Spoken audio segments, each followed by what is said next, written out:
ఇప్పుడు మనం చూస్తున్నటువంటి ఈ ఇంజన్ యొక్క మేజర్ స్పేర్స్ అన్నీ కూడా పూర్తిగా అరిగిపోయాయి. ఇందుకు కారణం లూబ్రికేషన్ సిస్టమ్ సరిగా మెయింటైన్ చేయకపోవడం, సకాలంలో ఇంజిన్ ఆయిల్ మార్చకపోవడం వల్ల జరిగింది. ఈ యొక్క క్రాంక్ షాఫ్ట్ యొక్క మెయిన్ జర్నల్స్ మరియు కనెక్టింగ్ పిన్స్ పూర్తిగా రెడ్డిష్లో వచ్చేసినాయి. కేవలం 3.5 లక్షల కిలోమీటర్లకే ఈ విధంగా జరిగింది. అట్లాగే ఈ మెయిన్ బేరింగ్, కనెక్టింగ్ బేరింగ్ పూర్తిగా రెడ్డిష్ అయిపోయి క్రాంక్ షాఫ్ట్, కనెక్టింగ్ పిన్లో ఎక్కువ ప్లే రావడం జరిగింది. మరి అలాగే ఈ యొక్క క్యామ్ షాఫ్ట్ కూడా క్యామ్ షాఫ్ట్ లోబ్ పూర్తిగా పిట్టింగ్ వచ్చేసింది.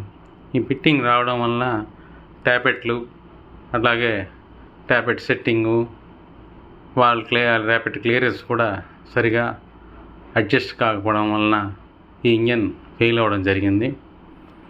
అలాగే ఇప్పుడు ఈ పిస్టన్స్ గమనిస్తున్నట్లయితే ఈ పిస్టన్స్ పూర్తిగా స్కోరింగ్ అయిపోయినాయి, మరియు రింగులు కూడా సీజ్ అయిపోయినాయి. ఎయిర్ ఇంటేక్ సిస్టమ్ మరియు కూలింగ్ సిస్టమ్ సరిగా మెయింటైన్ చేయనందువల్ల డిపోల్లో ఈ యొక్క పిస్టన్స్ డ్యామేజ్ కావడం జరిగింది. అలాగే ఇంజన్ బ్లాక్ కూడా, బోర్లు, స్లీవులు డ్యామేజ్ అయినాయి.